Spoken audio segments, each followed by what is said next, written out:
The morning sun cast long shadows across the surface of Kepler 442b as Captain Sarah Chen stood on the bridge of the Prometheus.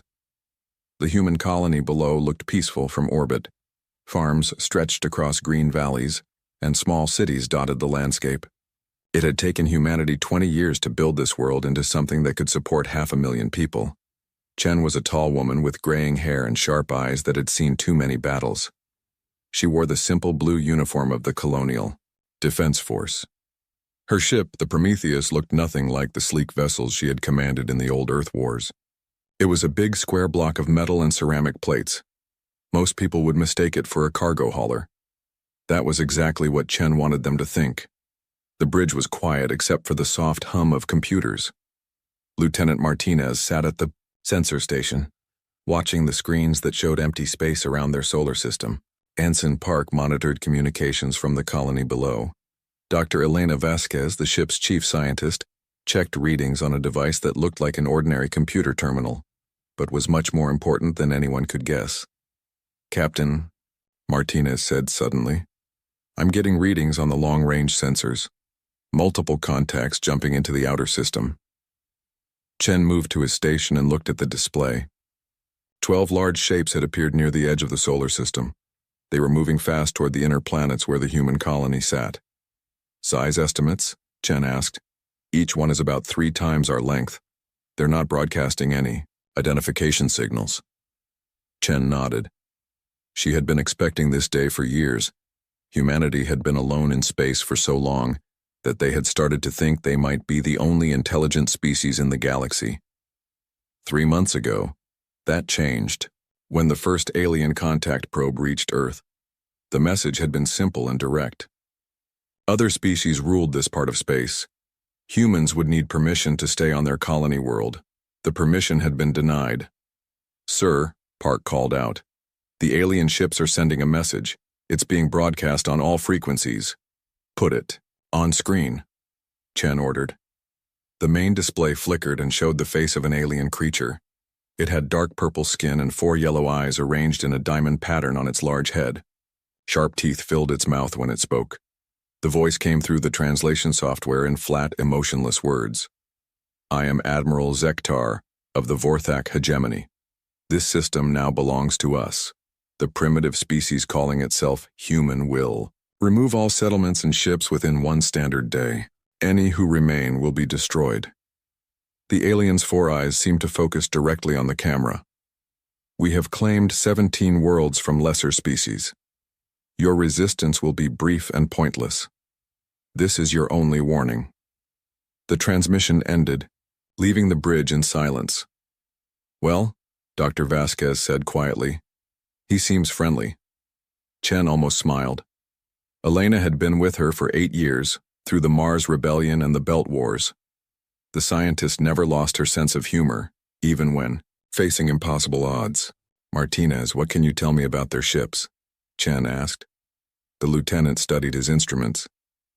"They're unlike anything in our databases. The hulls appear to be some kind of organic material. I'm reading massive energy signatures from what look like weapon systems. Each ship has multiple plasma cannon arrays and some kind of energy shielding." "How long until they reach us?" "At their current speed, about 6 hours." Chen walked to the center of the bridge and looked out at the stars. Somewhere out there, 12 alien warships were coming to destroy everything humanity had built in this system. The aliens thought it would be easy. They had probably fought other species who used energy weapons and particle shields. They expected a normal space battle with normal space weapons. They were about to learn that humans did not fight normal battles. "Dr. Vasquez," Chen said. "Status of the package?" Elena checked her readings. "All systems are green. The delivery system is fully charged and ready for deployment. Target calculations are updated and locked in."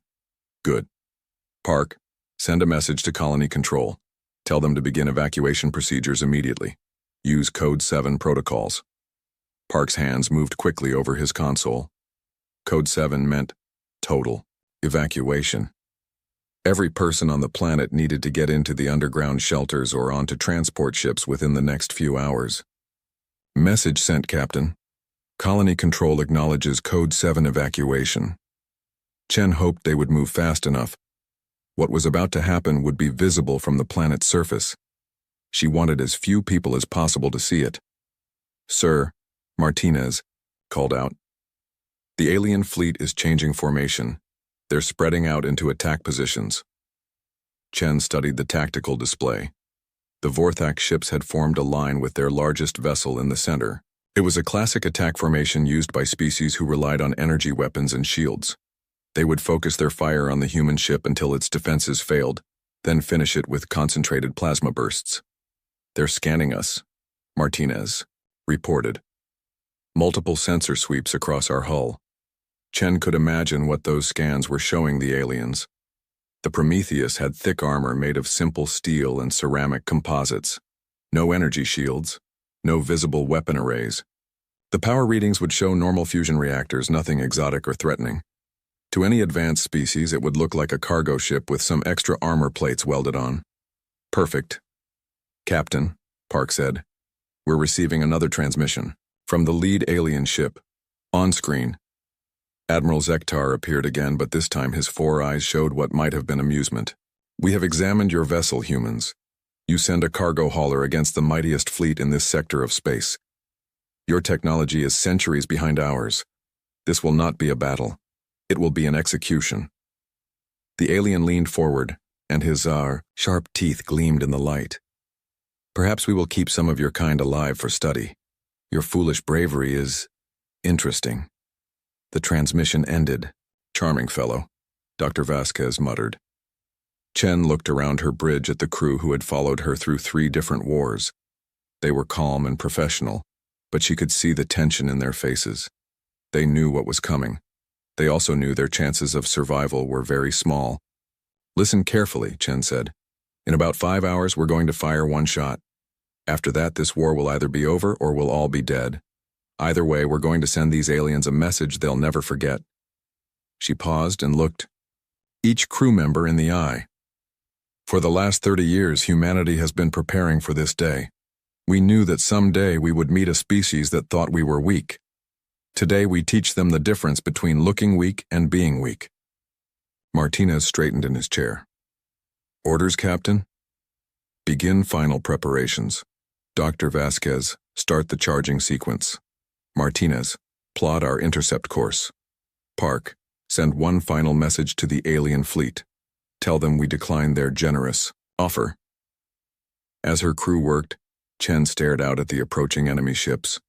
Admiral Zektar had said this would be an execution. He was right about that. He was just wrong about who was going to die. The Prometheus began to turn, aligning itself with the center of the alien formation. To the Vorthak, it would look like a desperate suicide run.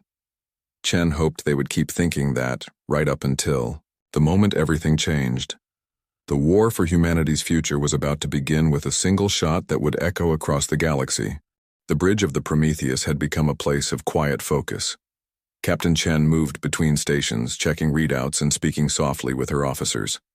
Outside, the Vorthak fleet continued its approach, but there was still time before the shooting would start. Dr. Elena Vasquez worked at her station with steady hands. The device in front of her looked simple enough, just screens showing numbers and graphs. But those numbers represented 30 years of human scientific achievement.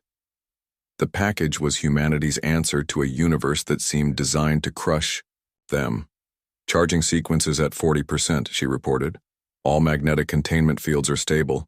The targeting computer is running final calculations." Chen nodded. "How long for full charge?"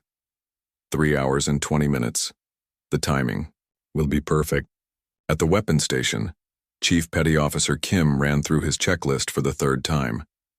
Kim was a short, quiet man who had served on human warships for 15 years. He had fired every weapon in the Colonial Defense Force arsenal. Rail, guns, missile systems, plasma cannons captured from pirates. But he had never fired anything like the package. "All firing systems check out," Kim reported. "The magnetic accelerator is aligned and ready. Power coupling is secure." Chen looked at the tactical display. The Vorthak ships were still 4 hours away, but their formation had tightened. Admiral Zektar was clearly not taking any chances, even against what he thought was a helpless cargo ship. Martinez, what can you tell me about their weapons? Lieutenant Martinez studied his sensor readings. Each ship carries at least 20 plasma cannon arrays. The energy output readings are incredible. They also have some kind of particle beam weapons that I've never seen before. And those shields, Captain, our conventional weapons wouldn't even scratch them. Good thing we don't use conventional weapons, Chen said quietly. On the planet below, the evacuation was proceeding smoothly. Transport ships lifted off from the main spaceport every few minutes, carrying civilians to the underground shelters in the northern mountains. The shelters had been built to protect against asteroid impacts, but they would also keep people safe from what was about to happen in orbit. Chen opened a communication channel to colony control. This is Prometheus. What's your evacuation status? The voice of Director Walsh came through clearly. Captain, we've moved 80% of the population to the shelters. The remaining 20% will be secure within 2 hours. Understood. Make sure everyone stays underground for at least 6 hours after we engage the enemy. Copy that. Chen, good hunting. The channel closed. Walsh had been a military officer before becoming colony director. He knew what Chen and her crew were about to attempt. He also knew their chances. Back on the bridge, Ensign Park was monitoring communications from the Vorthak fleet. The aliens were not trying to hide their transmissions. Chen suspected they wanted humanity to hear their confidence. What are they saying? Chen asked. Park looked uncomfortable. They're discussing how to divide up our colony, sir. Admiral Zektar wants to keep the main continent for a military base. The other commanders are arguing about mining rights. That sure they'll win? It gets worse. They're debating whether to kill all the humans or keep some as slaves for the mining operations. Dr. Vasquez looked up from her station. Charming. I'm starting to look forward to showing them our package. Chen walked to the front of the bridge and stared out at the stars. Somewhere out there, Admiral Zektar was probably sitting in his command chair, confident that he was about to add another easy victory to his record. The Vorthak had conquered 17 other species. They had probably used the same tactics, each time. Overwhelming firepower, superior technology, and the arrogance that came from never losing. Today, that arrogance would kill them. Captain, Martinez called out, I'm picking up more transmissions from the alien fleet. They're broadcasting on multiple channels. What kind of transmissions? It looks like they're recording this battle for other species to see. Admiral Zektar is sending video messages to Vorthak colonies throughout this sector. Chen was not surprised. The aliens wanted to use humanity's destruction as a warning to other species. Show them what happened to civilizations that resisted the Vorthak hegemony. Let them record, Chen said. We'll give them something worth watching. The next 2 hours passed slowly. The crew ran through their procedures again and again. The package charging sequence continued without problems. The Vorthak fleet drew closer and their energy signatures grew stronger on the sensors. Chen found herself thinking about the first time she had heard about the package project. It was 8 years ago, shortly after the Mars Rebellion ended. The Colonial Defense Force had been looking for new weapons to protect humanity's growing presence in space. Traditional weapons were expensive and required large ships to carry them effectively. Dr. Vasquez had proposed something different. Instead of building bigger guns or more powerful missiles, why not use physics itself as a weapon? A small projectile moving fast enough would carry more destructive power than any explosive ever made by humans. The concept was simple. The execution had taken 3 decades. Charging sequence at 75%, Dr. Vasquez reported. All systems remain stable. Chen looked at the chronometer on her command chair. The Vorthak fleet would be in weapons range in 90 minutes. The aliens had already demonstrated their plasma cannons by firing test shots into empty space. The energy beams had been visible from thousands of kilometers away. Park, have the aliens sent any more demands for surrender? Chen asked. No, sir. Admiral Zektar seems to think his first message was sufficient. Chen was actually grateful for the alien commander's arrogance. Some species might have tried negotiation or offered terms. The Vorthak's absolute certainty that they would win made this easier. Chief Kim looked up from his weapons console. Captain, I've been thinking about the recoil from firing the package. Are we sure the ship can handle it? Dr. Vasquez answered, before Chen could speak. The magnetic accelerator will absorb most of the energy. The ship's structure can handle what's left. Probably. Probably? Kim asked. We'll find out, Chen said. Either the ship survives, or the recoil tears us apart. But if the package works, it won't matter. There won't be any enemy ships left to shoot us. The bridge fell quiet again. Everyone understood the situation. They would fire one shot. If it worked, they would win the battle instantly. If it failed, 12 alien warships would turn the Prometheus into scrap metal in seconds. Charging sequence at 90%, Dr. Vasquez announced. Beginning final alignment procedures. Chen activated the ship's intercom system. All hands, this is the captain. We will engage the enemy in approximately 1 hour. Remember your training and trust your equipment. Today, we defend not just our colony, but the future of human expansion into space. Every species in the galaxy will learn what happens when they threaten humanity. She paused, looking around the bridge at her crew. It has been an honor serving with all of you. The intercom clicked off. Outside, the Vorthak fleet continued its approach, completely unaware that they were flying into a trap 30 years in the making. Admiral Zektar stood in the command center of his flagship, the World Breaker.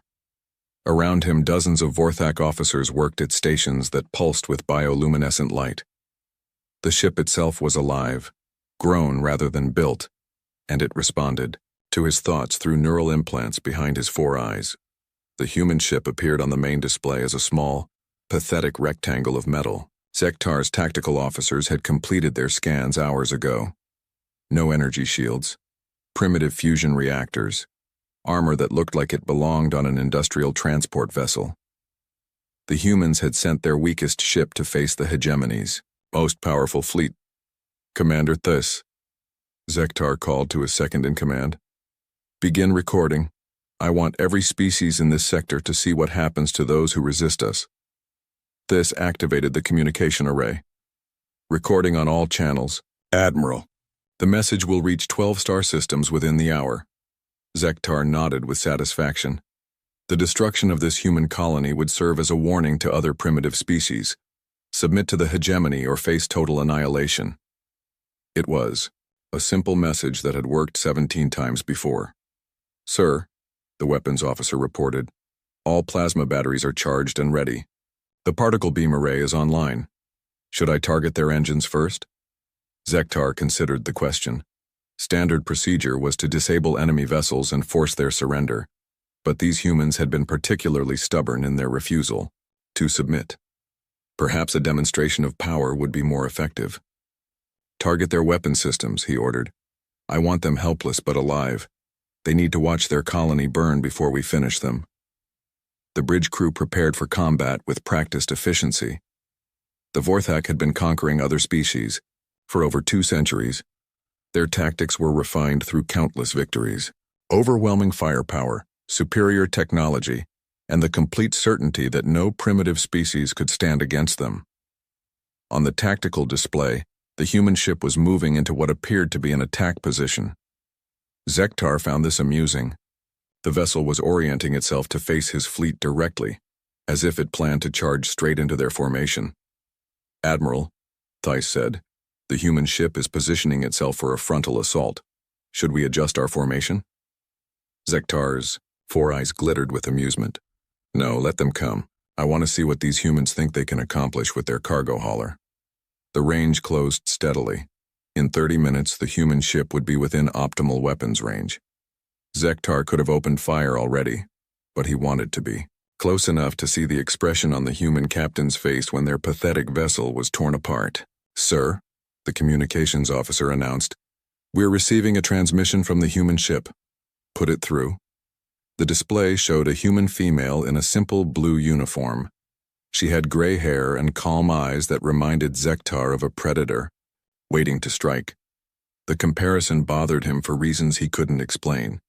I am Captain Sarah Chen of the Colonial Defense Force ship Prometheus, the human said. Admiral Zektar, I'm offering you one final chance to withdraw from this system peacefully. Zektar laughed, a sound like breaking glass. You offer me terms? You command a single cargo ship against 12 dreadnoughts. Your weapons cannot penetrate our shields. Your armor cannot withstand our plasma cannons. What exactly do you think you can accomplish? The human captain's expression never changed. I'm giving you the chance to leave with your lives. That's more consideration than you've shown to the 17 species you've conquered. 17 species who learned the price of defying the hegemony, Zektar replied. Today humanity will join that list. Your bravery is admirable, Captain Chen, but bravery cannot overcome impossible odds. We'll see, Chen said simply, and ended the transmission. Zektar stared at the blank screen for a moment. There had been something in the human's voice that he didn't like. Not fear or desperation, but confidence. What could a primitive species possibly know that gave them such certainty? Admiral, the tactical officer called out. The human ship has reached optimal firing range. Should we begin the attack? Zektar looked at the tactical display one more time. The human vessel was positioned perfectly in the center of his formation's firing arc. Every ship in his fleet could target it simultaneously. There would be nowhere for it to run. All ships, open fire. Target their weapons and engines. I want them crippled, not destroyed. The space around the Worldbreaker erupted in brilliant light as 12 Vorthak dreadnoughts fired their plasma cannons. Streams of superheated energy lanced across the void toward the human ship. The beams were bright enough to be seen from the planet's surface, magnificent displays of the hegemony's technological superiority. The plasma bolt struck the Prometheus across its hull. Explosions bloomed along the ship's armor as the energy weapons found their target. Zektar watched with satisfaction as sections of the human vessel's outer plating were blown away. But the ship didn't stop moving. It didn't break apart or lose power. The damage looked severe, but the vessel continued on its course as if the attack had been nothing more than a minor inconvenience. Report, Zektar demanded. The weapons officer studied his readings with confusion. Sir, our plasma cannons achieved direct hits across the target's hull, but the damage appears to be superficial. Their armor is absorbing most of the energy. Impossible. Our weapons can punch through any known armor material. The humans appear to be using some kind of kinetic armor system, sir. It's designed to absorb energy weapons rather than deflect them. I've never seen anything like it. Zektar felt the first hint of unease. His plasma cannons should have crippled the human ship instantly. Instead, they had barely scratched its surface. What kind of primitive species designed armor specifically to counter energy weapons? Sir, the communications officer announced, the human ship is transmitting again. Captain Chen appeared on the screen once more. Her ship had just been hit by enough firepower to level a city, but she looked completely calm. Admiral Zektar, she said, thank you for the demonstration. Our armor performed exactly as designed. Now let me show you what human weapons can accomplish. The transmission ended and Zektar realized that the human ship had moved into a very specific position. It was now directly in the center of his fleet formation, with all 12 Vorthak dreadnoughts surrounding it in a perfect circle. Sir, the tactical officer called out urgently. The human ship is powering up some kind of weapon system. I'm reading massive energy buildup in their forward section.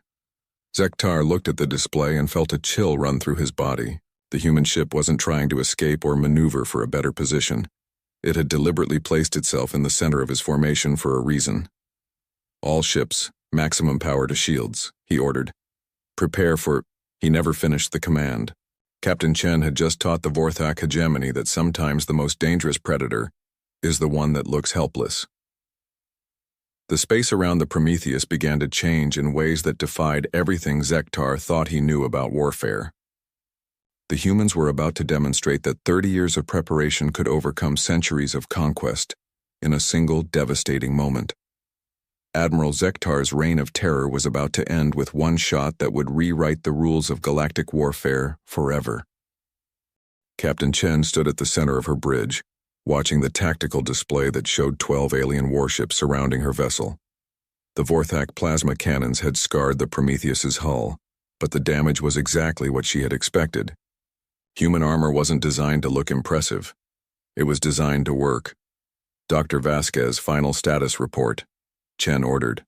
Elena looked up from her station with a slight smile.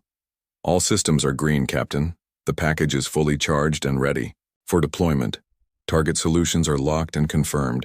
The magnetic accelerator is aligned and waiting for your command. Chief Kim checked his weapons console one last time. Firing sequence is armed and ready, sir. All safety protocols have been satisfied. Chen looked around her bridge at the crew who had followed her through 3 wars and countless battles. They had volunteered for this mission knowing they probably wouldn't survive it. But they also knew that their sacrifice would save millions of human lives and send a message that would echo across the galaxy for generations. Martinez, confirm me.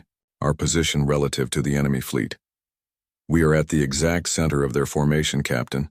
All 12 ships are positioned in a perfect circle around us, range 4,000 kilometers. They have us completely surrounded. Chen nodded. The Vorthak had done exactly what she had hoped they would do. Their standard battle formation placed the enemy vessel at the center of their firepower, allowing all ships to concentrate their weapons on a single target. It was an effective tactic against conventional opponents. Against the package, it was a death sentence. Admiral Zektar is hailing us again, Ensign Park reported. Put him through.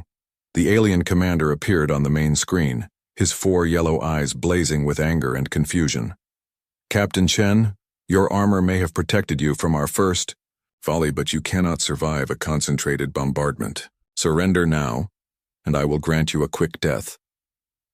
Chen looked directly into the alien's eyes. Admiral, 30 years ago, humanity's best scientists began working on a single question. How do you destroy an enemy that has superior technology, better weapons and more ships than you do? Zektar's expression shifted slightly. What are you talking about? The answer, Chen continued, is that you don't try to outfight them. You don't try to outbuild them. Instead, you find the one advantage they can't match and you use it to level the playing field. The alien admiral leaned forward in his command chair. What advantage could your primitive species possibly have over the hegemony? Chen smiled coldly. Patience. Humanity spent 30 years building the weapon that's about to end your empire. We called it the package, and it's the reason my ship looks like a cargo hauler, because that's exactly what it is. A cargo hauler designed to deliver one very special piece of freight. On the bridge of the Prometheus, Dr. Vasquez made final adjustments to her controls. The device that everyone called the package was actually a tungsten projectile no larger than a baseball. It had been accelerated over the past 3 months using a combination of gravitational slingshots around stars and antimatter drives that had pushed it to 99.7% of the speed of light. The projectile had been waiting in the outer system when the Vorthak fleet arrived. The Prometheus had simply maneuvered to catch it and guide it toward its target. You see, Admiral, Chen continued, your species thinks in terms of energy weapons and particle shields. You build bigger guns and stronger armor. But we think in terms of physics. And physics says that a small object moving fast enough becomes the most powerful weapon in the universe. Zektar's 4 eyes widened as understanding began to dawn on him. What have you done? We've turned your own tactics against you. You surrounded us because you wanted to destroy us with concentrated firepower. But you've also positioned your entire fleet in the perfect formation for a single devastating strike. Chen turned to her weapons officer. Chief Kim, you may fire, when ready. Kim's hand moved to the firing control. Package away, Captain. To anyone watching from outside, nothing seemed to happen. There was no flash of light, no energy beam, no visible projectile. The Prometheus simply seemed to shudder slightly as magnetic accelerators deep in its hull guided the package toward its target. For exactly 0.7 seconds, space around the Vorthak fleet remained unchanged. The package was traveling so fast that even light struggled to keep up with it. The tungsten projectile crossed the 4,000 kilometers to the world breaker in less time than it took a human heart to beat. When the package struck Admiral Zektar's flagship, the laws of physics took over. The impact released energy equivalent to several nuclear weapons but concentrated into a space smaller than a pinhead. The World Breaker, a massive bioorganic vessel that had conquered 17 star systems, simply ceased to exist. The front half of the ship was vaporized instantly. The back half had enough time to begin breaking apart before the expanding plasma cloud consumed it. But the destruction was only beginning. The package's impact created a brief artificial star in the void. The temperature at the center of the explosion reached 50 million degrees. The shockwave expanded outward at a significant fraction of light speed, carrying with it debris from the flagship and enough energy to melt planets. The other 11 fourth-act dreadnoughts had no time to react. Their energy shields, designed to deflect plasma bolts and particle beams, were useless against the kinetic energy wave that struck them. The nearest ships were torn apart by debris traveling at relativistic speeds. The furthest vessels were caught in the expanding sphere of superheated plasma and simply evaporated. The entire engagement lasted less than 30 seconds from the moment Chief Kim pressed the firing button to the moment the last Vorthak ship stopped existing. When the energy signatures finally faded, Captain Chen looked at her tactical display and saw only empty space where 12 alien warships had been threatening her colony. The most powerful fleet in the Vorthak hegemony had been reduced to a cloud of hot gas and scattered atoms. My God, Dr. Vasquez whispered, staring at her instruments. The energy release was even higher than our calculations predicted. Lieutenant Martinez checked his sensors 3 times before speaking. Captain, I'm reading no intact vessels in the area, no life signs, no debris larger than a few meters across. Chen nodded slowly. The package had worked exactly as designed. 30 years of human scientific achievement had been concentrated into a single shot that rewrote the rules of galactic warfare. Park, open a channel to colony control, she ordered. Channel open, Captain. Colony control, this is Prometheus. The threat has been eliminated. You may begin returning civilians to the surface. Director Walsh's voice came through with obvious relief. Captain, our telescope saw the explosion. Please tell me that was the alien fleet and not you. The alien fleet no longer exists, Chen reported. The Prometheus is intact and ready to defend the colony against any future threats. She paused and looked around her bridge at the crew who had just made history. Colony Control, please prepare a full report of this engagement for transmission to Earth. I think the Colonial Defense Force will want to know that the package program was a complete success. The bridge of the Prometheus fell silent, except for the soft hum of computers and life support systems. Outside, space was peaceful again, but word of what had happened here would soon spread across the galaxy, carrying a simple message to every species that thought humanity was weak. They had been wrong, catastrophically, fatally wrong. 3 hours after the battle ended, Captain Chen stood in her ready room staring out at the debris field that had once been the most feared fleet in this sector of space. The explosion had been visible from the planet's surface as a brief new star that outshone the system's sun for exactly 12 seconds. Now, only scattered particles of metal and organic matter remained to mark the passing of Admiral Zektar and his 12 dreadnoughts. The door chimed, and Dr. Vasquez entered carrying a datapad and 2 cups of coffee. She handed one to Chen and sat down across from her captain's desk. The final analysis is complete, Elena said. The package performed exactly within predicted parameters. The kinetic energy release was equivalent to 43 nuclear warheads detonated simultaneously. The blast radius extended to 15,000 kilometers. No vessel within that range could have survived. Chen sipped her coffee and thought about the implications.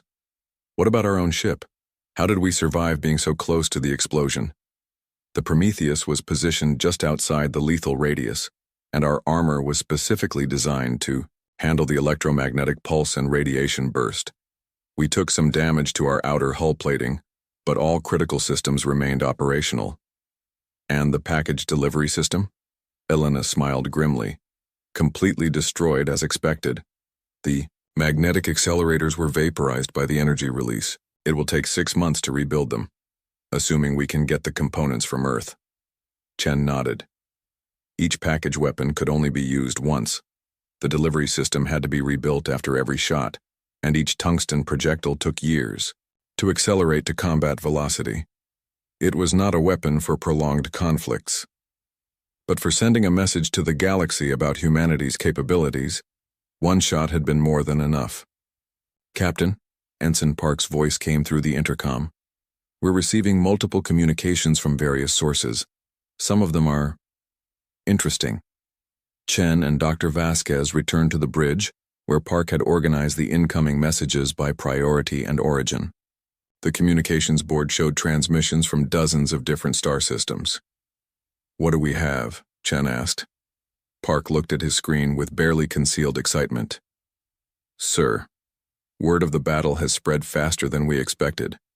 The Vorthak were broadcasting their attack on multiple channels, remember?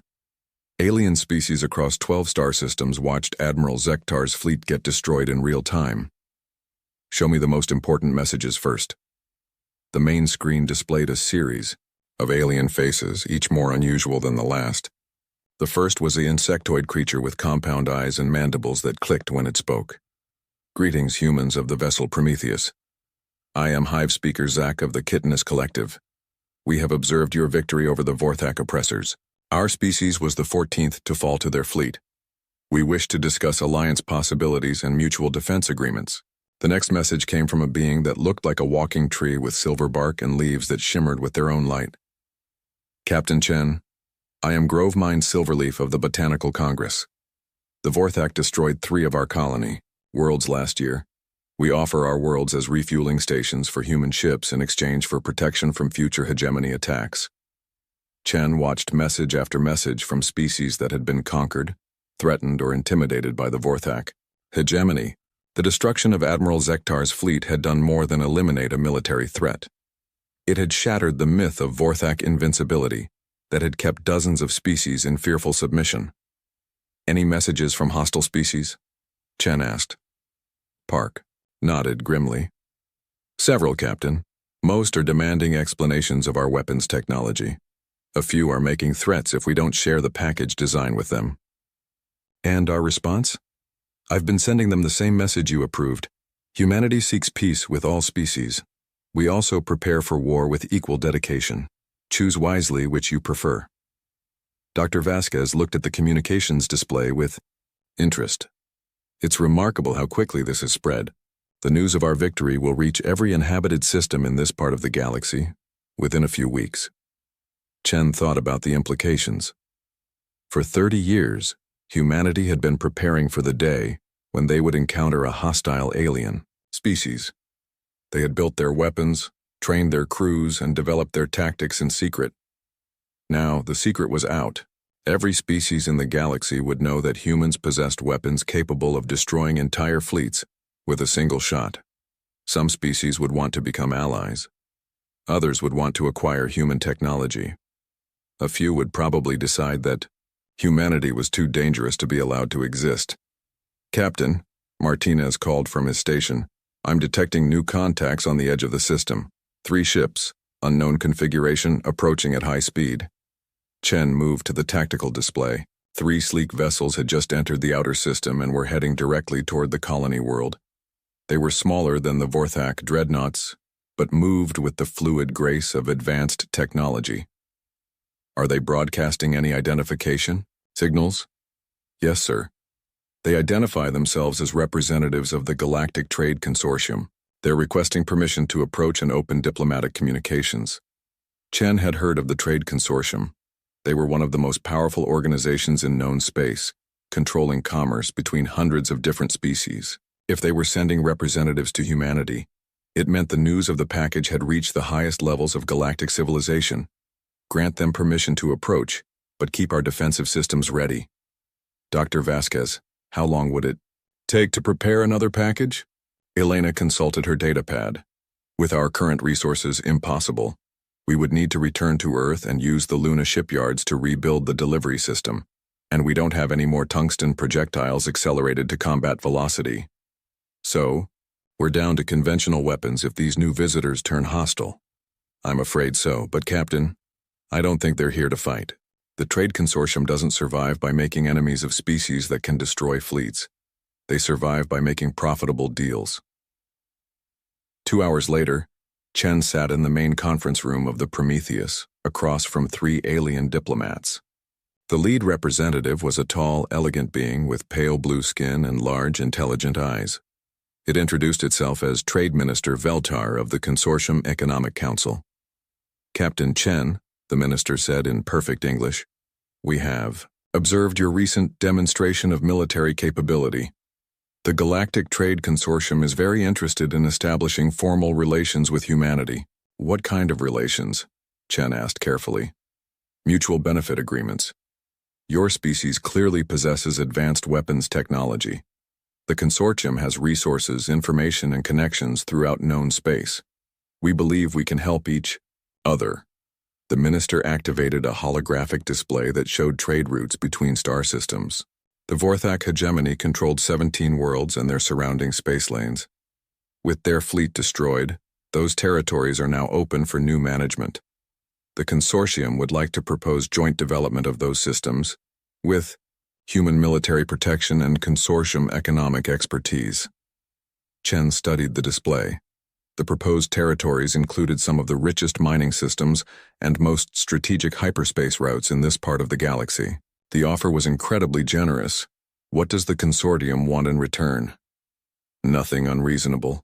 We understand that your weapons technology must remain secret for obvious security reasons, but we would appreciate occasional demonstrations of human military capability to discourage other aggressive species from threatening consortium operations. Dr. Vasquez leaned forward. "You want us to be your enforcers."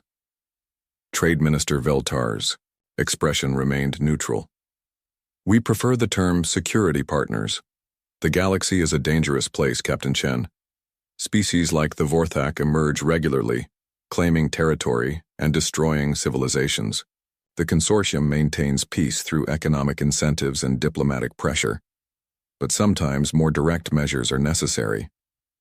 Chen thought about the offer. Humanity had always planned to expand into space gradually, establishing new colonies and building up their defensive capabilities over decades. The consortium was offering a chance to accelerate that timeline dramatically. "I'll need to consult with my government before making any commitments," Chen said finally. "Of course.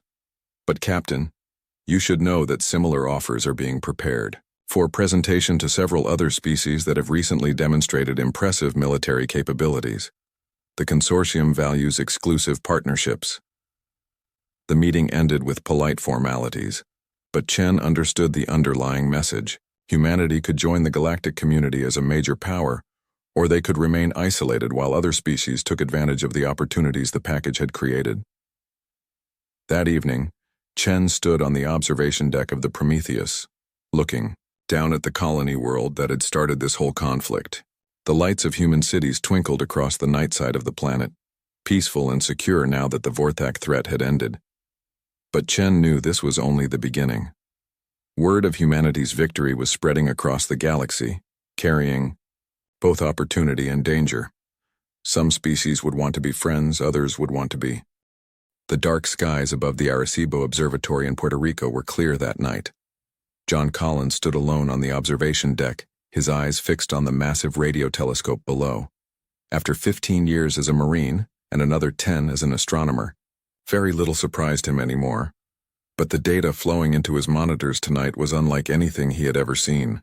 "This can't be right," he muttered, running the calculations again. The movement patterns near Jupiter's orbit were too precise, too deliberate. Natural objects didn't move that way. John's phone buzzed. It was a text from his colleague Bill Porter at NASA. "Are you seeing this? Turn on the news." On every channel, the same breaking story played. Strange objects had been detected entering the solar system. The president would address the nation in 1 hour. Humanity's first contact with alien life was happening, and John was watching it unfold through the most powerful radio telescope on Earth. 3 days later, the world learned what John already suspected. The visitors weren't friendly. They called themselves the Draconians, a reptilian species that controlled most of their galaxy. Their ships, nearly 300 of them, formed a fleet larger than all of Earth's navies combined. In his small apartment, John rewatched the first transmission from the Draconian commander. The alien scales shimmered under the lights of what appeared to be a command bridge. Its vertical pupils narrowed as it spoke in perfect English. "People of Earth, I am High Admiral Vexthor of the Draconian Hegemony. We have come to assess your civilization's threat level and resource value. Cooperate with our evaluation teams, and your species may be permitted to serve the hegemony. Resistance will be met with immediate eradication. The message had played hourly on all frequencies since then. Most people were panicking. Some formed religious groups claiming the end times had come. Others insisted it was an elaborate hoax. The government urged calm while world leaders met in emergency sessions. John knew better than to panic. Instead, he did what he did best. He gathered data. The Draconian ships transmitted constantly between themselves, and while their communications were encrypted, patterns could be found in any data set if you knew how to look. On the 5th day, John received an unexpected visitor at the observatory. Susan Miller, a woman in her early 30s with short brown hair and intense eyes, flashed credentials from MIT's Advanced Cryptology Department. Dr. Collins, I've been analyzing the alien transmission patterns. I think there's more to their message than they're letting on, she said, getting straight to the point. I've been thinking the same thing, John replied, leading her to his workstation. Look at these signal bursts. They're too frequent for just coordination communications. For the next week, while the world held its breath, John and Susan worked tirelessly. They slept on cots in the observatory's break room and ate from vending machines. On rare breaks, they watched news reports of Draconian scout ships beginning to enter Earth's orbit. The UN Secretary-General had attempted to establish diplomatic communication, only to have one of Earth's major communication satellites destroyed as a demonstration of draconian policy toward insubordination. On day 9, Susan burst into the room where John was napping. I cracked it. Not the whole encryption, but enough. John, they're not just evaluating us, they're planning a full invasion. John sat up, instantly alert. Are you sure? Susan handed him a tablet displaying decoded fragments. They're discussing Earth's water resources. Apparently, the molecular composition of our water is rare and valuable to them. They've been cataloging our defenses, population centers, and government structures. We need to tell someone, John said, reaching for his phone. Susan grabbed his wrist. Who would believe us? 2 scientists claiming they cracked an alien encryption in a week? And even if they did, what could Earth possibly do against their technology? Before John could respond, the building's emergency alarms blared. The observatory's director rushed in. They're landing. The main fleet is beginning atmospheric entry. They ran to the roof observation deck. In the distance, massive ships descended through the clouds over the Atlantic Ocean. News helicopters broadcast the scene live to a terrified world. Military jets scrambled, looking tiny beside the alien vessels. On an old ham radio, they listened to chaotic reports from around the world. Draconian ground forces had landed in remote areas of Russia, China, Brazil, and Canada. Their soldiers stood over 7 feet tall, wearing armor that repelled bullets. They established perimeter zones and began setting up equipment of unknown purpose. It's happening exactly how they planned it, Susan whispered. The largest ship, easily the size of a small city, hovered above the Atlantic. Smaller craft deployed from it in formation. According to frantic military chatter, similar scenes were unfolding over the Pacific and the Indian Ocean. They're positioning for a coordinated attack, John said grimly. Classic military strategy. Establish forward bases, then bring in the main force. A bright flash lit up the horizon as a fighter jet exploded near one of the alien ships. The Draconian response was immediate. 3 military bases along the east coast reported being targeted by energy weapons from orbit. In their desperation, several nations launched missiles at the invaders. The explosions merely flickered against invisible shields surrounding the ships. This is it, Susan said, her voice hollow. Humanity's last stand, and we don't stand a chance. But then something unexpected happened. The largest ship, still hovering over the Atlantic, suddenly went dark. Its lights flickered and died. Around the world, people watching the live broadcasts gasped as one by one. The other ships began to power down as well. John grabbed his binoculars. What's happening? Did we hit something vital? Through the powerful lenses, he watched in disbelief as the massive command ship began to shimmer, its outline becoming fuzzy and indistinct. Then, inexplicably, it vanished. Not exploding or crashing, but simply disappearing as though it had never existed. Within minutes, reports flooded in from around the world. All over Earth, draconian ships were vanishing. No debris, no explosions, no warning. The sky above the Atlantic was now empty where moments before an alien armada had loomed. In the stunned silence that followed, Susan's phone rang. She answered, listened for a moment, then turned to John with wide eyes. That was my contact at MIT. The draconian ground forces are in chaos. Without their command ships, they've lost coordination. Some are fighting blindly, others are retreating, but they all seem confused. But what happened to the ships? John asked, still staring at the empty sky. Nothing just disappears like that. It violates every law of physics. Susan shook her head slowly. Something on Earth just did the impossible. The question isn't what happened to them. Her eyes met his. It's who, or what, made it happen. As night fell, humanity held its breath. The initial invasion had been stopped by something no one understood. But in remote bases around the world, thousands of stranded draconian soldiers remained. And somewhere in the vast darkness of space, their civilization would soon demand answers. Alan Gregory stood in his workshop, a small wooden building behind his house in rural Montana. Outside, the world was in chaos. Inside, Alan worked with steady hands and calm focus. The radio on his workbench played emergency broadcasts about the draconian invasion. Alien forces have established bases in northern Canada, the reporter said, her voice shaking. Military efforts to contain them have failed. Their weapons are like nothing we've ever seen. Alan glanced at the radio, then returned to his work. On his bench sat a strange device. It looked like a mix between an old TV antenna and a crystal radio set, but with odd blue glowing components that didn't match any known technology. He tightened the last connection and checked his calculations one more time. Almost ready, he whispered. Unlike the millions of people hiding in basements or fleeing cities, Alan showed no fear. He was a tall, thin man in his 60s with a full white beard and hands rough from years of work. Most of his neighbors thought he was just a retired engineer who kept to himself. None of them knew about the workshop's hidden basement or the strange machines he'd built over the decades. 50 miles away in the small city of Bozeman, people gathered in the town square to watch news reports on a large screen. Draconian ground troops had landed in 17 locations worldwide. They moved with military precision, their scaled bodies protected by armor that glowed with strange energy. When they fired their weapons, buildings simply melted. National Guard Captain Frank Simmons organized evacuation efforts in Bozeman. As helicopters landed to take away children and the elderly, he received word that a group of 3 draconian ships had been spotted heading toward Montana. Why would they come here? His lieutenant asked. There's nothing strategic in this area. Frank didn't have an answer.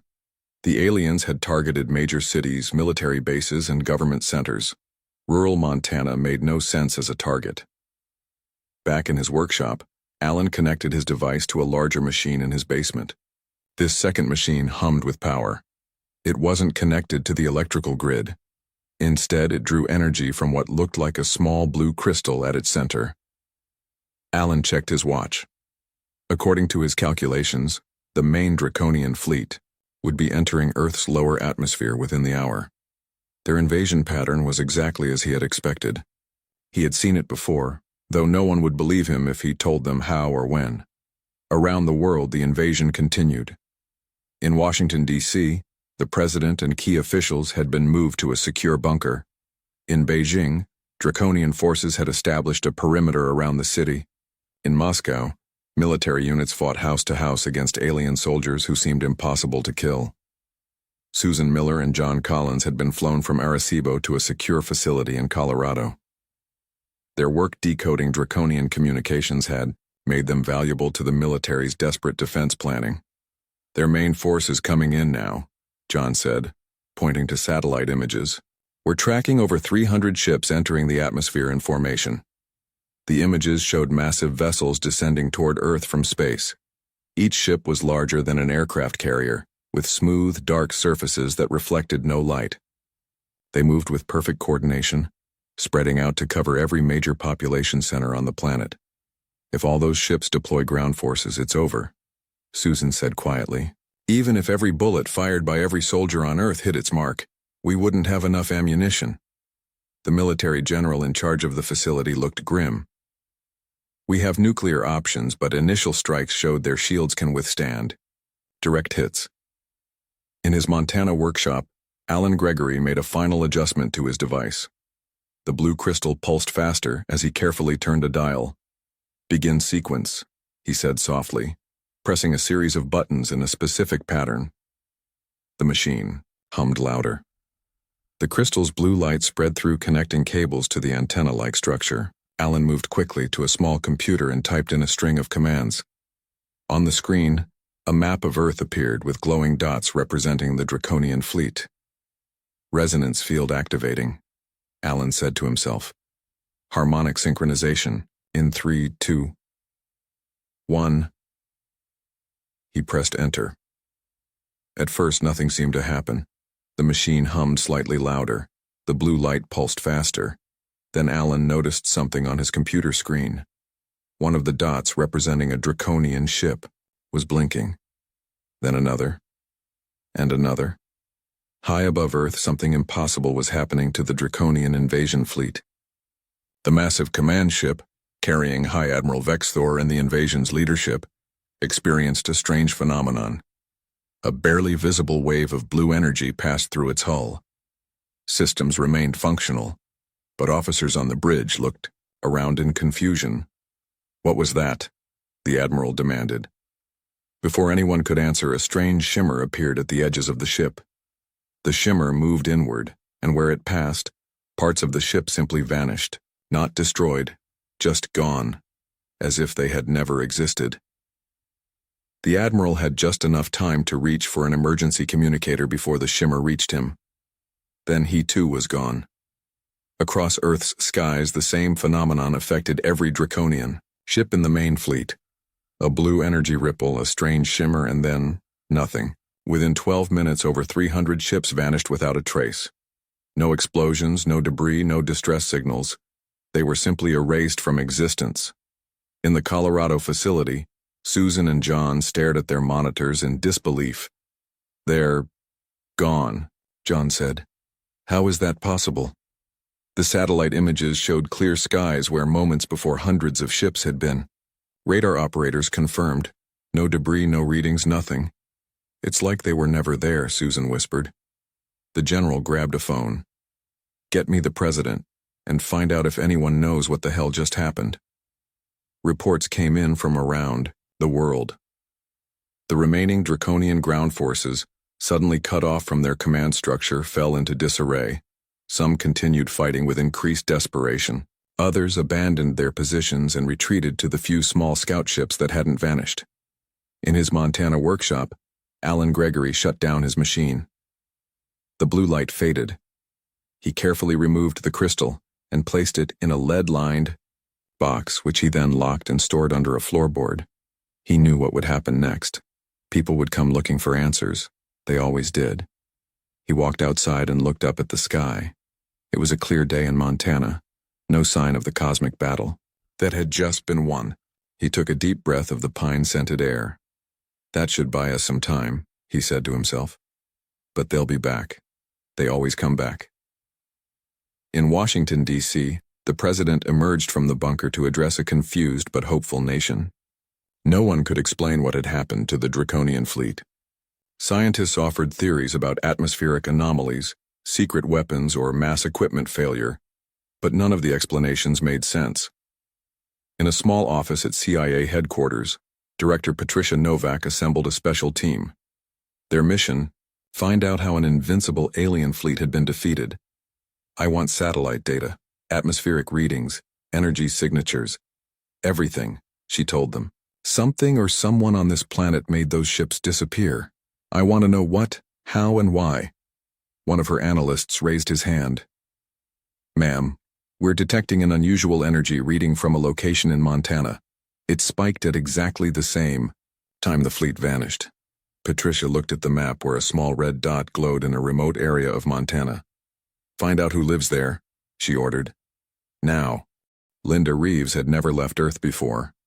Now she sat in a strange chair that adjusted to her body, looking out a window at the stars. 3 months had passed since the Draconian fleet vanished. In that time, the world had changed forever. TU. Ship taking her to the Galactic Assembly belonged to the Storie, a species that looked like tall, slender humans with pale blue skin and 6 fingers on each hand. They had arrived 2 weeks after the Draconian disappearance, not to invade but to make contact. "Are you comfortable, Ambassador Reeves?" asked Zal, her auxiliary guide. His voice was musical, with strange echoes. "As comfortable as I can be," Linda replied. Until 4 months ago, she had been a history professor at a small college in Oregon. Now she was Earth's first diplomatic representative to an interstellar government no human had known existed until recently.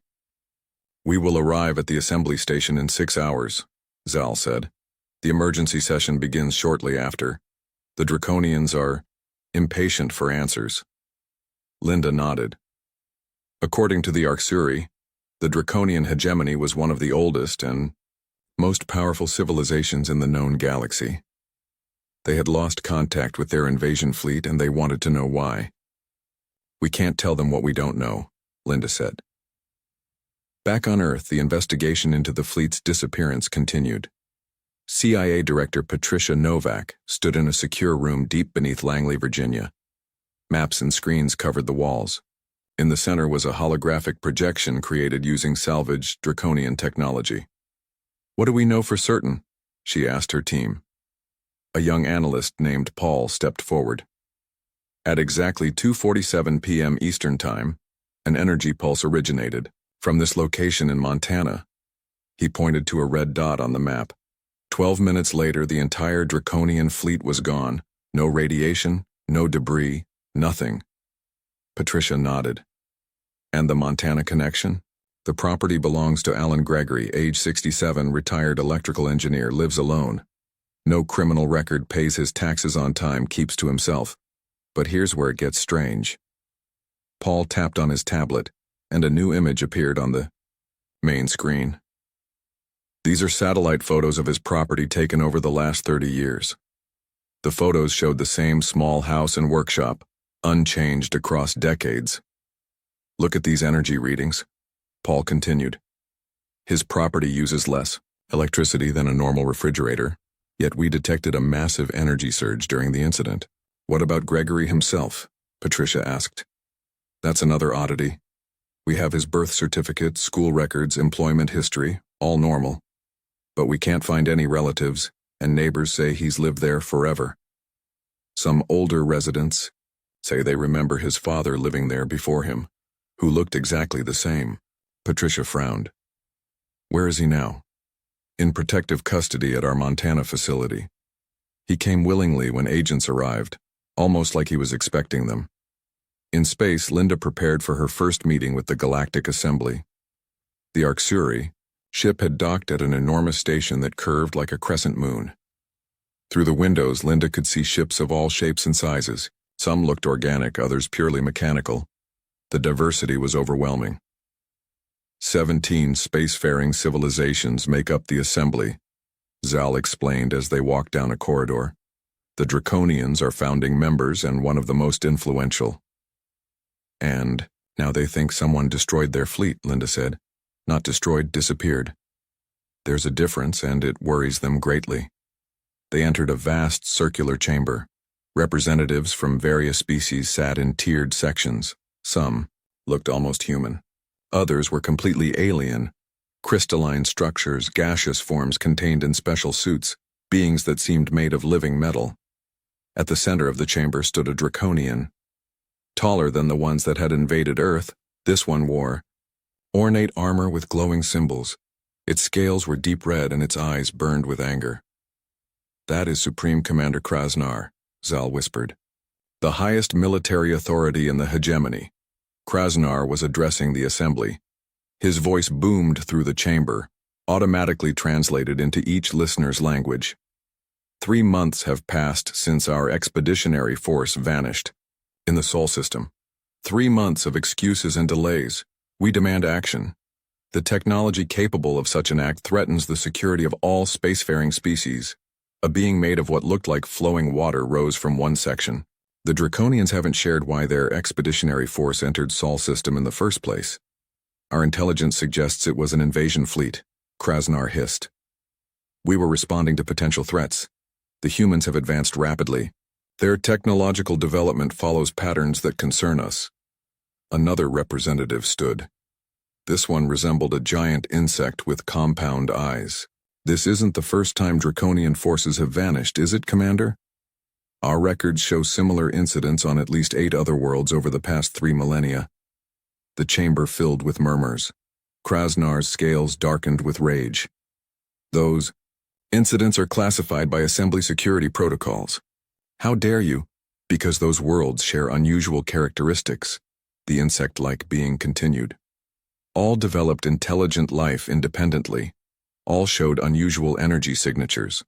All were targeted by Draconian expeditionary forces that disappeared without trace.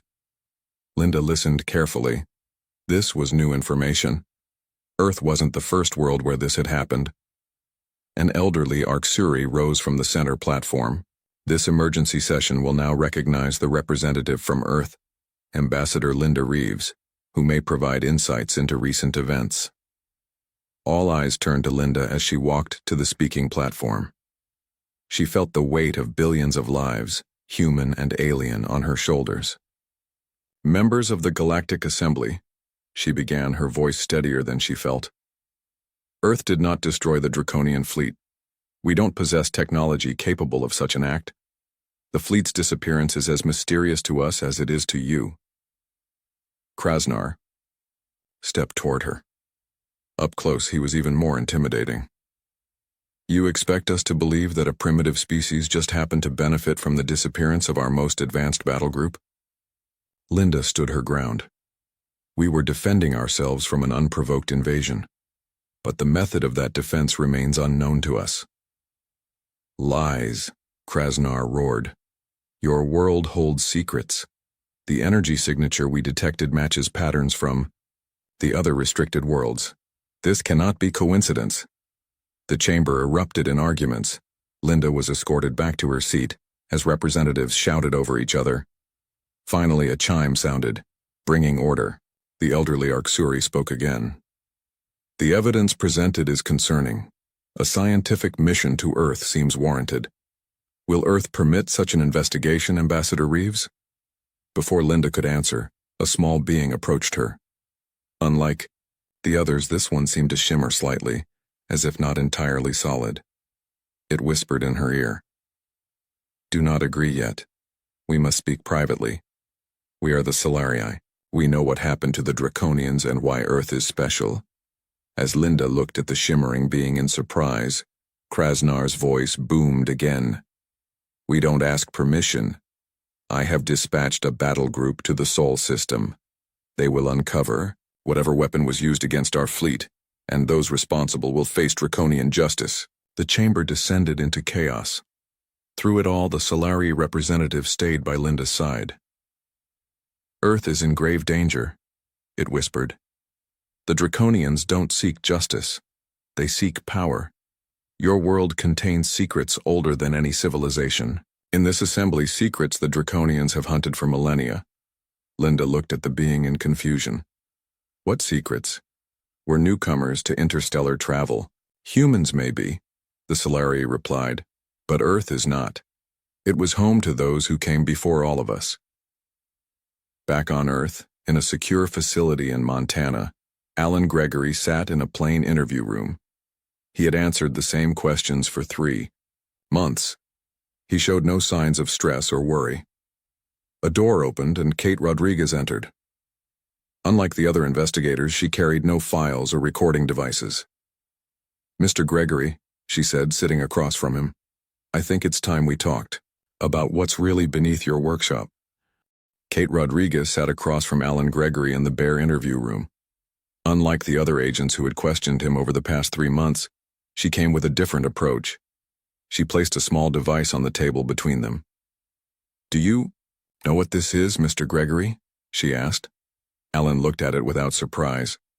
"A quantum field detector. Military grade, but at least 10 years behind what you really need." Kate raised an eyebrow. "You're familiar with classified technology?" "I'm familiar with principles," Alan replied calmly. "That device is searching for unusual energy patterns around me. You won't find any." Kate had spent 2 weeks studying every detail of Alan Gregory's life. On paper, he was unremarkable. A retired engineer who had worked for various energy companies before settling in Montana 20 years ago. But there were gaps in his history, strange inconsistencies that no one had noticed until now. "Let's talk about your invention," Kate said. "The device that somehow affected the Draconian fleet. I never claimed my device did anything to the Draconians, but you don't seem surprised that they vanished." Alan smiled slightly. "Very few things surprise me anymore, Dr. Rodriguez." Kate noticed he knew her title, though she hadn't mentioned it. "The energy pulse from your property matched the timing of the fleet's disappearance exactly. That's not coincidence." "No, it's not," Alan agreed. "But my harmonic resonance amplifier isn't a weapon. It's an energy system designed for clean power generation." Government scientists had examined Alan's device thoroughly. It appeared to be an advanced but ultimately harmless prototype. Nothing about it suggested the ability to make an alien fleet vanish. "Then explain what happened," Kate pressed. "I can't. At least not in terms your scientists would accept."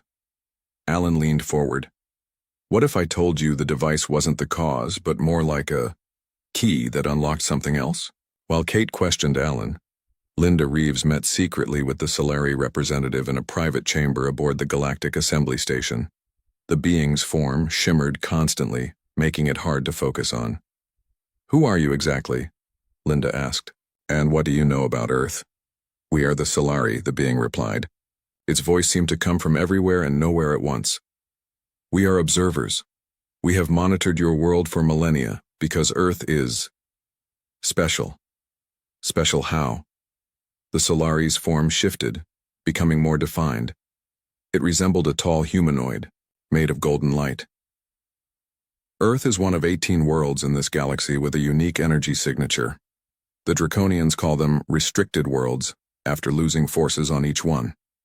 We call them guardian worlds." "Guardian of what?" Linda asked. "Not what. Who?" The Storie gestured, and a holographic display appeared between them.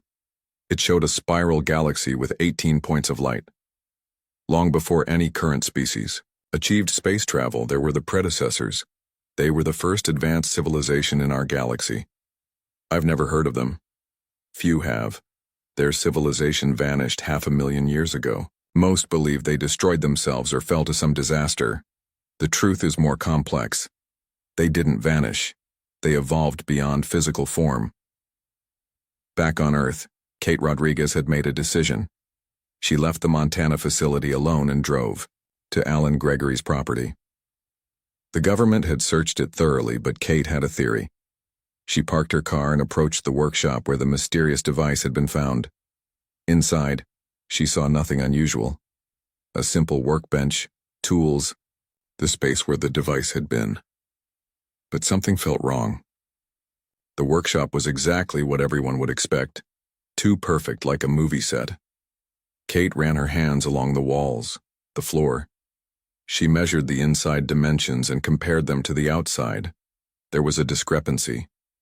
The floor space was smaller than it should be. In the corner she found it, a seam in the floorboards nearly invisible. When she pressed in the right spot, a section of the floor slid aside, revealing a staircase leading down into darkness. Kate took out her flashlight and descended. At the bottom was a door made of material she didn't recognize. It had no visible handle or lock, but it slid open at her approach. What she found inside made her gasp. The hidden chamber was larger than the workshop above. The walls were covered with symbols she didn't recognize.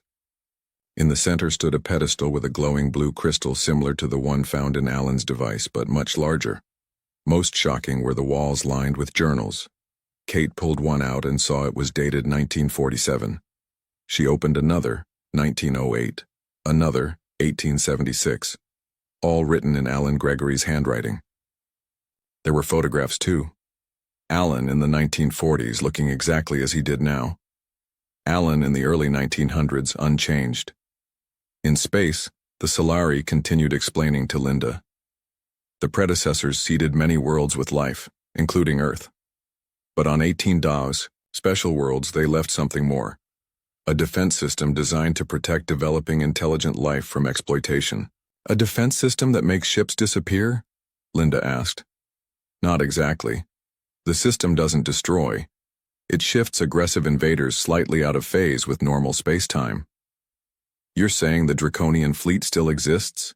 Just somewhere else, the Solari's form pulsed. In a parallel phase state, yes. The system activates only when a species attempts hostile actions against the protected world. But why? Why protect Earth and these other worlds? Because you have potential. The predecessors saw something in humans, just as they saw in the other protected species.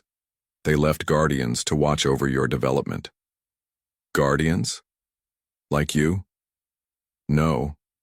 Guardians chosen from among your own kind. Individuals altered to live far beyond normal lifespans, entrusted with knowledge of the defense systems. Linda's eyes widened as she made the connection. Alan Gregory. In Montana, Kate stood in the hidden chamber, surrounded by evidence of an impossible truth. Alan Gregory had been alive for well over a century, watching over some kind of ancient technology. She heard footsteps on the stairs behind her. Alan stood there, flanked by 2 government agents. I see you found it, he said calmly. I was wondering who would figure it out first. What are you? Kate asked. I'm human, Dr. Rodriguez, just modified. Alan walked into the chamber, touching the wall symbols with familiarity.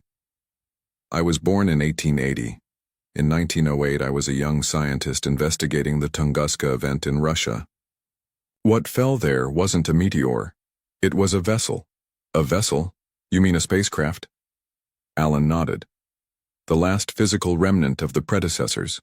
Inside was a dying guardian who needed a replacement. I was chosen. The blue crystal pulsed as Alan approached it. This is a control node for Earth's defense system. There are 7 more hidden around the world. Together they create a shield that activates only when needed. And you've been maintaining that for over 100 years?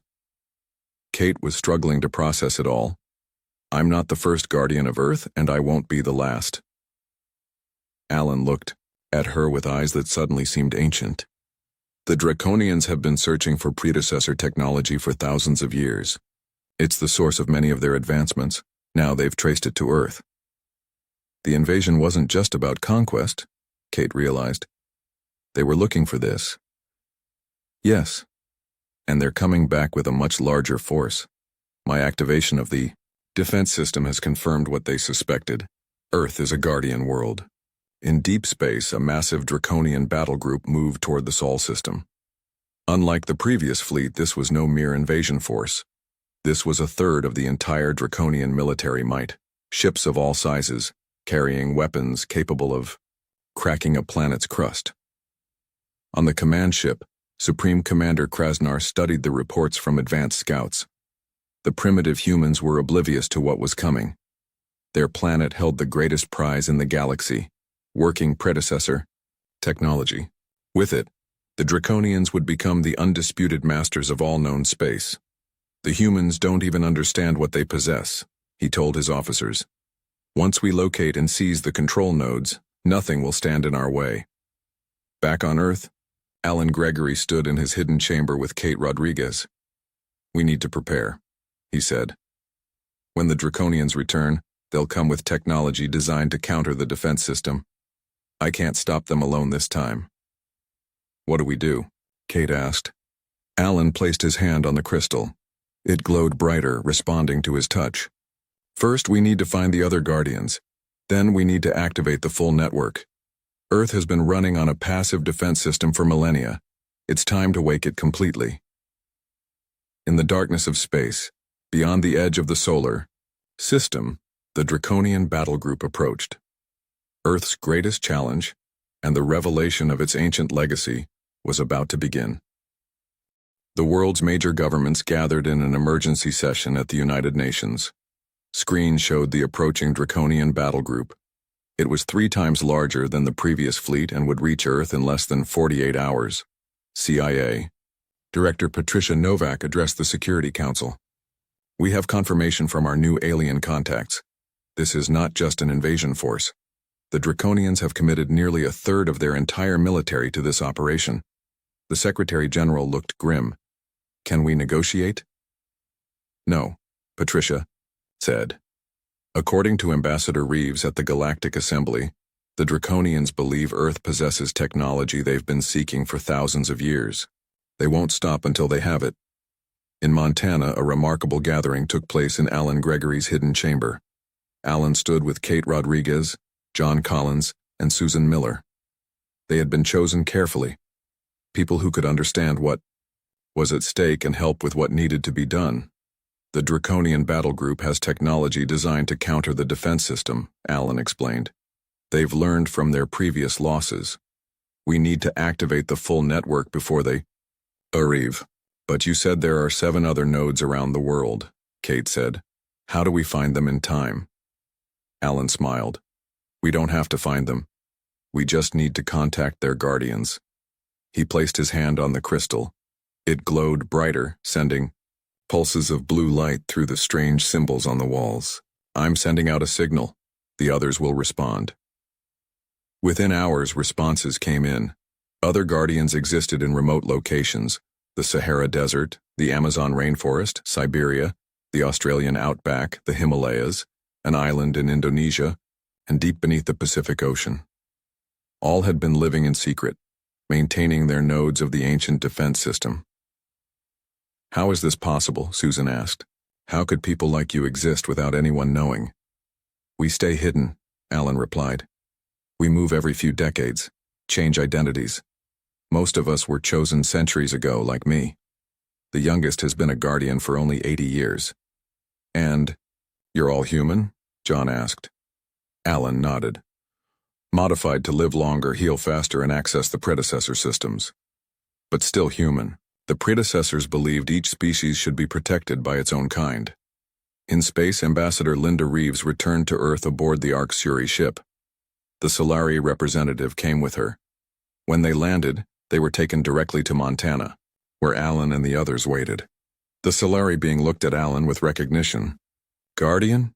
it said, its form shimmering with golden light. "It has been long since we communicated directly." "Too long," Alan agreed. "But now the time has come. The Draconians have committed too many resources. If they simply disappear, like the others, they'll never stop coming back." "What are you suggesting?" Linda asked. "A demonstration," the Solari said. "Not just to the Draconians, but to the entire Galactic Assembly. It is time for Earth to take its place among the Guardian worlds." With the help of the Solari, Alan connected his control node to a galactic communication network. The 7 other Guardians did the same from their locations around the world. For the first time in human history, the complete predecessor defense system began to activate. In his chamber, Alan accessed records that had been hidden for 500,000 years. Holographic displays showed the truth about Earth's history, how the predecessors had visited Earth when humans were just beginning to evolve, how they had seen potential in this young species, and how they had left behind technology to protect Earth's development until humans were ready to join the wider galactic community. "This is incredible," John whispered, watching the displays. "All of human history, and we never knew. Most Guardian worlds don't discover the truth until they reach a certain level of technological development," the Solari explained. "Earth is actually ahead of schedule. The Draconian invasions forced our hand. As the Draconian battle group entered the solar system, every government on Earth held its breath. Military forces stood ready, though everyone knew their weapons would be useless against such advanced technology. In the Galactic Assembly, a special emergency session had been called.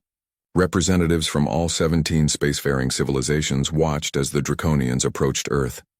The massive fleet moved with precision, spreading out to surround the planet.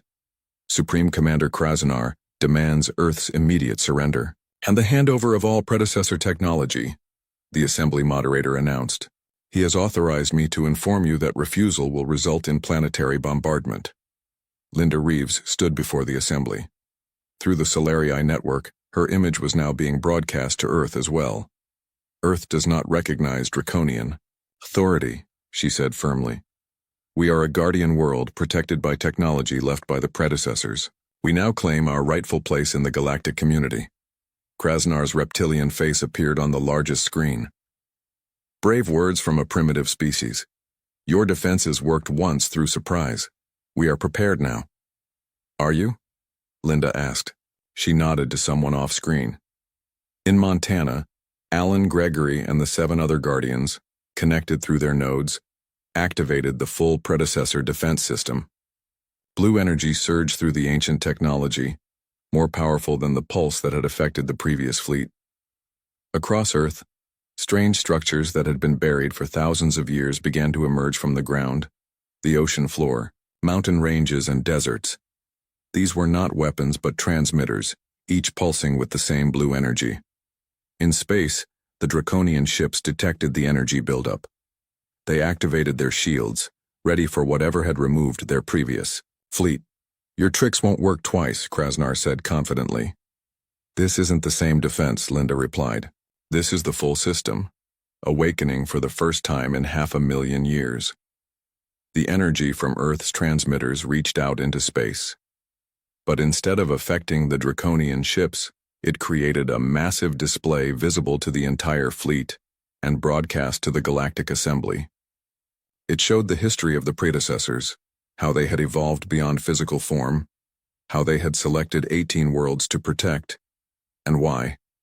More importantly, it revealed the Draconian deception. For thousands of years, they had been secretly hunting predecessor technology, using it to advance their own civilization while hiding the truth from the Assembly. Each restricted world they had encountered held pieces of the legacy the predecessors had left behind. This is predecessor transmission technology, the Solarii representative explained to the Assembly. It doesn't just communicate, it reveals truth that cannot be hidden or denied. In the Assembly chamber, representatives watched in shock as the Draconian lies were exposed. Their supposed peaceful exploration had been a cover for technology theft and exploitation of developing worlds. On his command ship, Krasnar roared in fury. Attack, destroy them all. But when his fleet tried to fire their weapons, nothing happened. The predecessor system had locked their technology. The predecessors created you too, Alan's voice explained through the transmission. All advanced, life in this galaxy was seeded by them. Their technology recognizes its own children and will not allow them to destroy each other. Around Earth, the Draconian fleet hung powerless, not removed from reality this time, but simply unable to attack. The Galactic Assembly witnessed it all. In the months that followed, Earth was recognized as a guardian world with special status in the Assembly. The Draconian hegemony, its deceptions exposed, faced sanctions from the United Assembly members. Humans began the careful process of learning about their new place in the galaxy. The 8 Guardians, no longer needing to hide, helped guide humanity's first steps into the wider universe. Alan Gregory stood on a hill near his Montana home, looking up at the stars. Kate Rodriguez joined him. What happens now? She asked. Now, humanity has to decide what kind of galactic citizens they want to be, Alan replied. The predecessors saw something special in humans, a unique combination of creativity, resilience, and compassion. That's why they protected Earth. And the Guardians? What happens to you? Alan smiled. For the first time in centuries, I can stop hiding. There will be others chosen to join us. The predecessor legacy isn't just technology. It's about guiding younger species toward their potential. In the night sky above, ships from a dozen alien civilizations moved in peaceful formation. Earth was no longer alone, no longer isolated. The vanishing of the Draconian fleet had been just the beginning of a much greater story. "Are you ready for what comes next?" Alan asked, looking not just at Kate, but toward the distant lights of human civilization. The world was changing faster than anyone could have imagined. But on this night, under stars now known to hold friends as well as challenges, the future had never seemed brighter. "I think we are," Kate said, speaking for all humanity. "I think we finally are."